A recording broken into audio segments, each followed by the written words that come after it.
Hello students and welcome to EPG Pathshala. I am Dr. Shafali Nagpal, Associate Professor at Human Resource Development Center, Bhagat Phool Singh Mahila Vishwavidyalaya, Sonipat.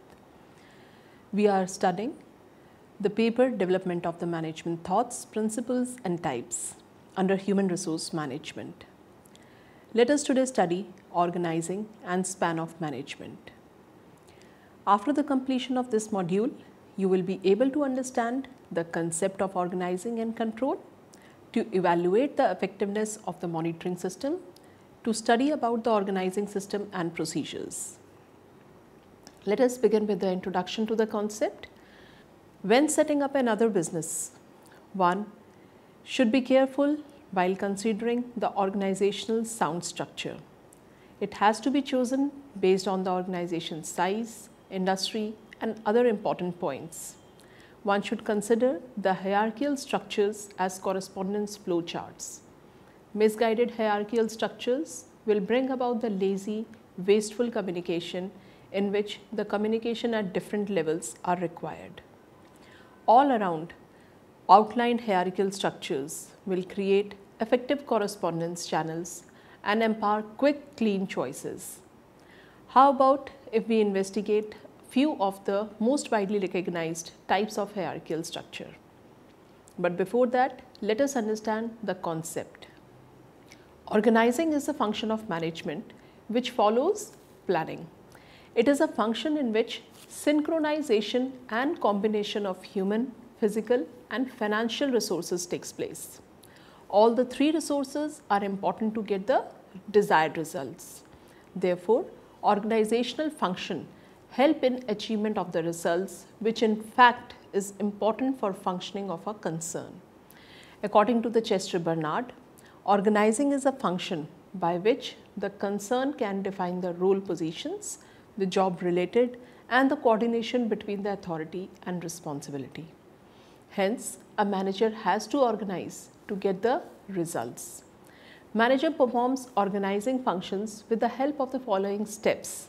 Let us discuss the steps one by one. First is identification of activities. All the activities which has to be performed in a concern has to be identified at the first step. For example, preparation of accounts, making of sales, record keeping, quality control, inventory control and many others. All these activities have to be grouped and classified into the units. Secondly, departmentally organizing the activities. In this step, managers tries to combine the groups which are similar and the related activities into a unit or departments. This organization of dividing the whole concern into independent units and department is called departmentation. Third is classifying the authority. Once the departments are made, the manager makes to classify the powers and its extent to the managers. This act of giving a rank to the managerial positions is called hierarchy. The top management is formulation of policies. The middle level management into department supervision and lower level management into supervision of supervisors. The classification of authority helps in bringing efficiency in running of the concern. This helps in achieving efficiency in running of a concern. This also helps in avoiding wastage of time, money, effort and in avoidance of duplication or overlapping of the efforts, and this helps in bringing smoothness in the concern's working. Fourth is coordination between the authority and responsibility. Relationships are established among the various groups to enable smooth interaction towards the achievement of the organizational goal. Each is made aware of his authority and he or she knows whom they have to take orders from and whom they are accountable to and whom they have to report. A clear organizational structure is drawn and all employees are made aware of it. Now let us understand the importance of organizing. Specialization. The organizational structure is a network of relationship in which the work is divided into units and departments. This division of work helps in bringing specialization in various activities of concern. Second is well-defined jobs. Organizational structure help in putting right men on right job, which can be done by selecting the people for various departments according to their qualifications, skills and experience. This help in defining the jobs properly, which clarifies the role of every person. Then it helps in clarifying the authorities. Organizational structure help in clarifying the role positions to every manager. This can be done by classifying the powers to every manager, and the way he has to exercise the power should be clarified, and that misuse of power should not take place. Well-defined jobs and responsibilities attached to each help in bringing the efficiency into the manager's working. This help in further increasing the productivity of the firm. Then, its importance can also be realized in coordination. Organization is a means of creating coordination among the different departments of the enterprise. It creates a clear-cut relationship among positions and ensures mutual cooperation among the individuals. Harmony of work is brought by higher-level managers exercising their authority over interconnected activities of a lower-level manager. Authority, responsibility, relationships can be fruitful only when there is a formal relationship between the two. For smooth running of an organization, the coordination between the authority and responsibility is essential. There should be the coordination between the different relationships. Clarity should be made for having an ultimate responsibility attached to every authority. There is a saying, authority without responsibility leads to ineffective behavior, and responsibility without authority makes person ineffective. Therefore, the coordination between the authority and responsibility is essential, which can be brought by the organizing. Efficient administration. The organization structure is helpful in defining the job positions. The role to be performed by the different managers are clarified. Specialization is achieved through the division of work. This all leads to efficient and effective administration. Growth and diversification. A company's growth are dependent on how efficiently and smoothly a concern works. Efficiency can be brought about by clarifying the role positions to the manager, coordinating between the authority and responsibility, and concentrating on specialization. In addition to this, the company can diversify if the potential grows. This is possible only when the organization structure is well defined. This is possible through the set of formal structure. The sense of security. The organizational structure clarifies the job positions. The roles assigned to every manager are clear. Coordination is possible. Therefore, clarity of powers between automatically in increasing the mental satisfaction and thereby a sense of security in a concern. This is very important job for job satisfaction. Scope for the new changes, where the roles and the activities to be performed are clear and every person get independence in his working. This provides enough space to the manager to develop his talents and flourish his knowledge. Managers get ready for taking independent decisions, which can be a road, a path to adoption of the new techniques of production. This scope for bringing the new changes into the running of an enterprise is possible only through the set of organizational structure. The process of organizing consists of the following steps. Any situation involving two or more persons working collectively requires organizing. The act of organizing involves integrating, balancing, and coordinating the activities of the people working together for seeking common goals. The process of organizing involves the following step. First, identification and enumeration of activities. At the first stage of organizing process, manager identify and determines those activities that are to be performed for achieving the common goals. For example, an organization producing and distributing washing machines has to perform large number of activities that may be related to production, distribution, finance, purchase, and personnel, etc. Second is division of activities. After determining and enumerating activities, these are to be divided and subdivided into small components known as job and tasks. Third, grouping up of activities. once the activities have been broken into the small elements, these can be easily put up into the various groups by their relationship and similarities. For example, each job and task related to the production are to be grouped into the production group.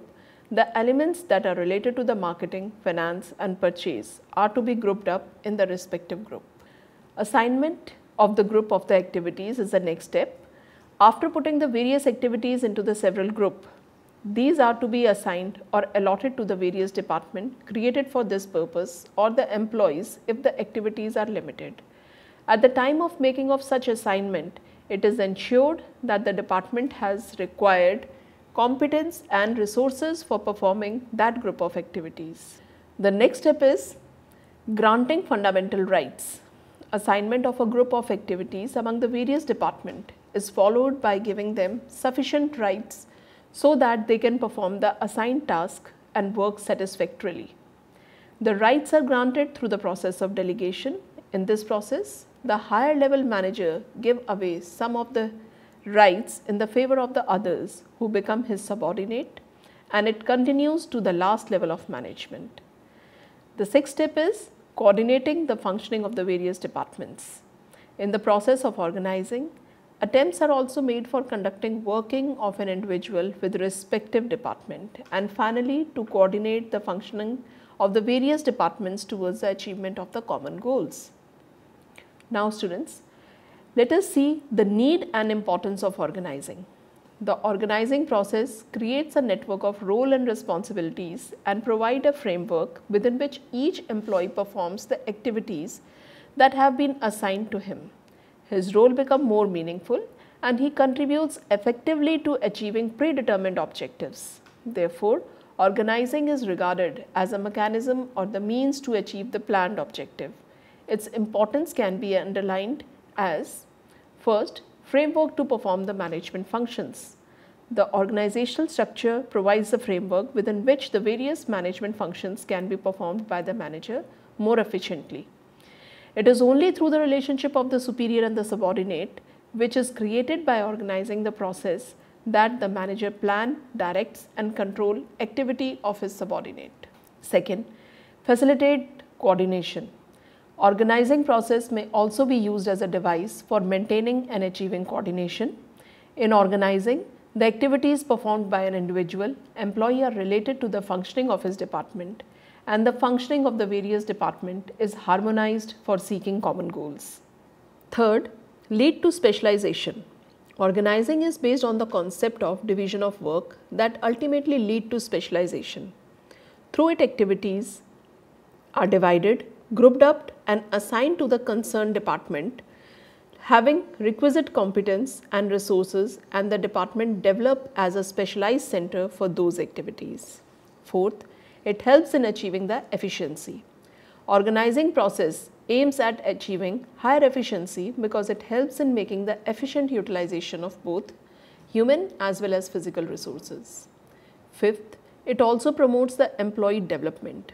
In a highly decentralized organization structure, each position is strengthened by delegating required authority. As a result of it, each manager makes decisions, solve problems, tackle the situation that ultimately leads to overall development of his personality. Sixth, it increases the clarity of authority and responsibility. Division of work and delegation of authorities among the employees through the process of organizing give them a precise idea of what they are expected to perform, within what limits of authority they have to perform. It helps in boosting an employee morale and he feels comfortable in setting work. Seventh, it facilitates adaptation. Organizational structure also provide a useful means to cope with the changing of an environment. In the event of change, necessary modifications may be made in organizing the processes, organizational structure and organizational goals to bring them in conformity with the change. It may be done by maintaining the flexibility in the structure and making it adaptive to the changes. Span of control. The span of control simply refers to the number of employees that manager can supervise effectively in any given time without compromising his or her performance or that of the employee he or she manages. it is very important to understand span of control and organizational structure when describing an organization. Simply, a span of control refers to number of subordinates under the manager's direct control. As an example, a manager with 5 direct reports has a span of control of 5. Too many or too few direct reports is good, a way to view how efficient an organization is, as long as it is looked at the context of the company's organizational structure. Then, is there an optional number?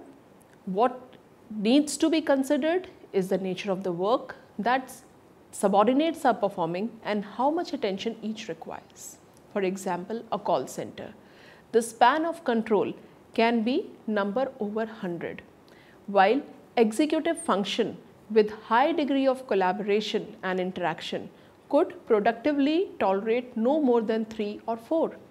So, the nature of work being performed and how much attention it requires should govern the assignment of personnel to a manager and not some ideal industry goals. The concept of the span of control, as also known as management ratio, refers to the number of subordinates controlled directly by a supervisor.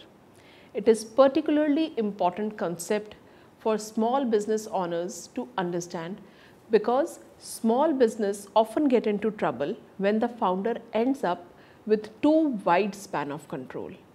The span of scrutiny is a topic taught in the management school and is widely employed in large organizations like the military government agencies and educational institutions.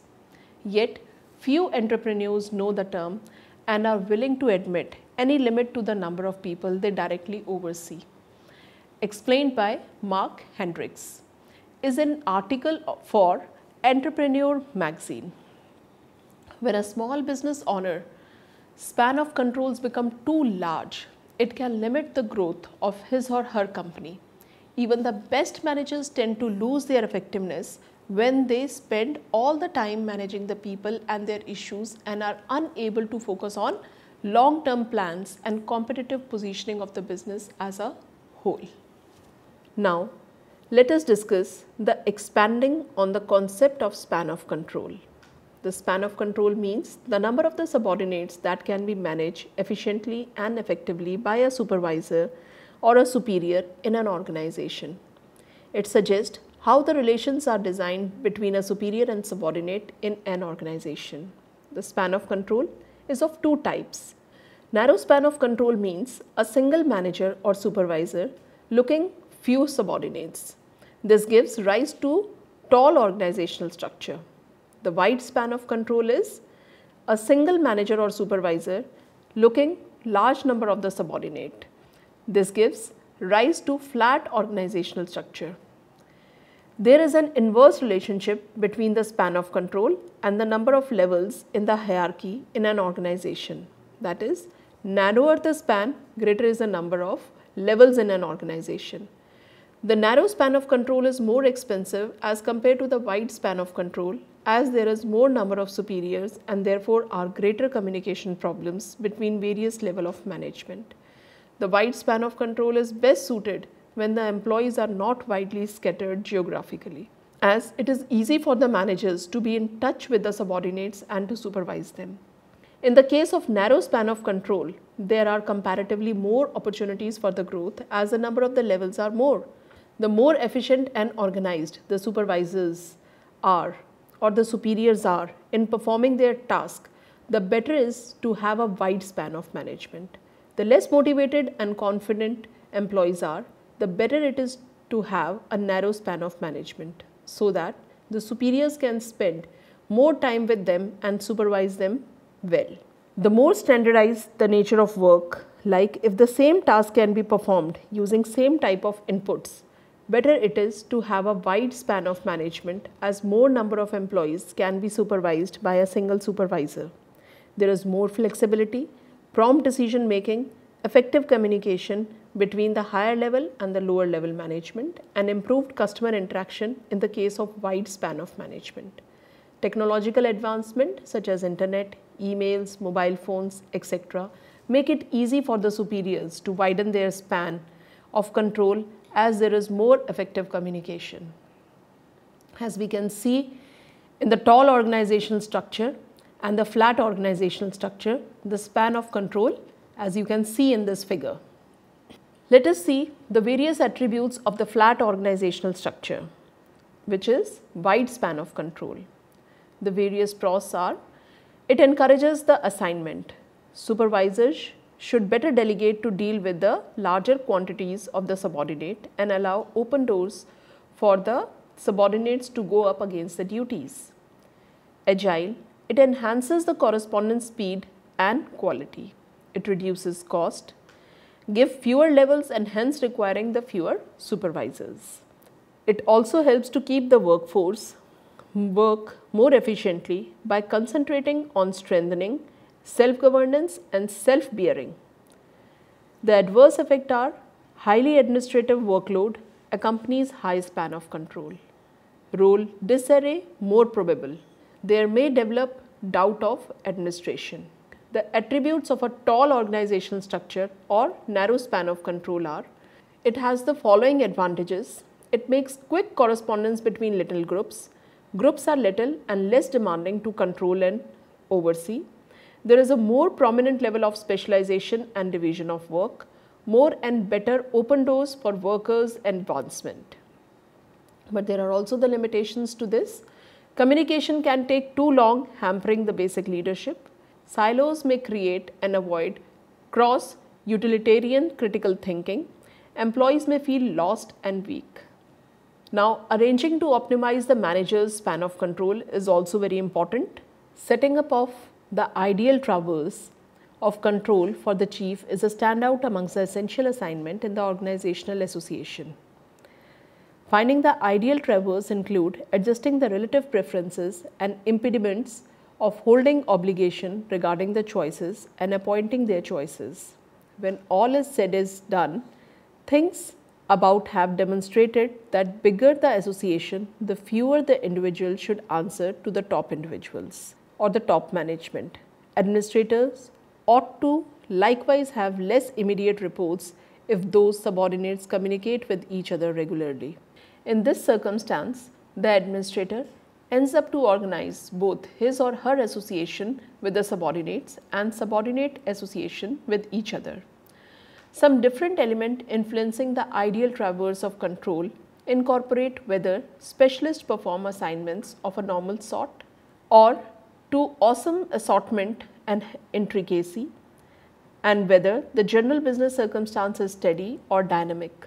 The different circumstances in which a more extensive span of control may be conceivable incorporate when the chiefs delegate viably. There are staff collaborators to screen cooperation between the administrators and the subordinate. When the subordinate are able, all around prepared and ready to work freely, when the subordinate objectives are all around lined up with those of the different laborers and the association. There are points of interest and drawbacks to the various ranges of control. A thin span of control tends to give supervisors close control over the operations and encourage quick correspondence among the chiefs and workers. And then a restrictive span of control can likewise make a circumstance where chiefs are excessively required in their subordinates' work, which can decrease advancement and confidence among representatives. A wide traverse of control powers the administrator or the superior to grow clear objective and strategies, appoint assignment viably, and select and prepare workers precisely. Since representatives get less supervision, they tend to assume the greater liability and have higher confidence with a wide span of control. Then again, administrators with a wide span of control may wind up plainly overburdened with work, experience difficulty deciding, and lose control over their subordinates. With these components to consider, entrepreneurs may progress towards becoming overpowered with the assignment of finding the ideal span of control.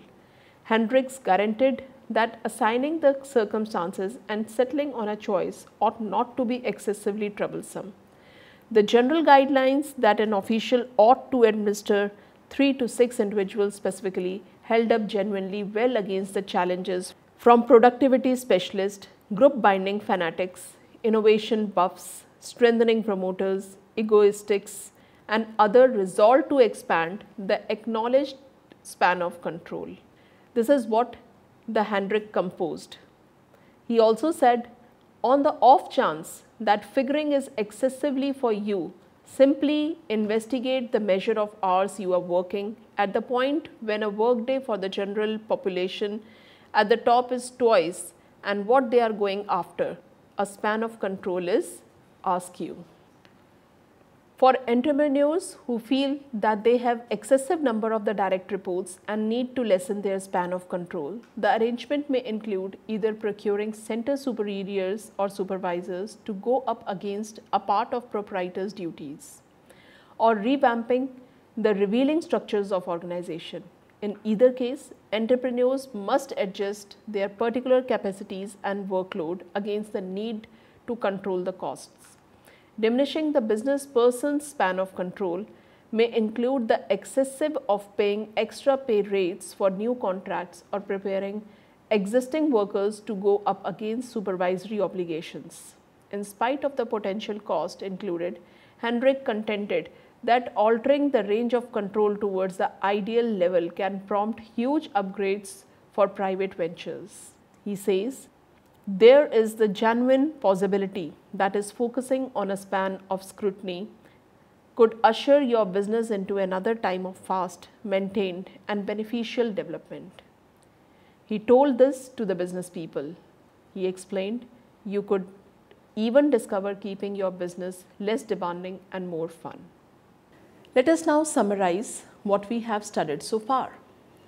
The span of control simply refers to the number of employees that the manager can supervise effectively at a given time without compromising his or her performance or that of the employee he or she manages.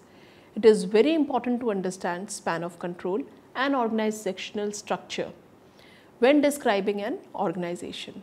The organizing process creates a network of roles and relationships and provides a framework within which each employee performs the activities that have been assigned to them. Thus, understanding the span of control makes role of manager more meaningful in achieving the predetermined objectives. That is all for today. Thank you.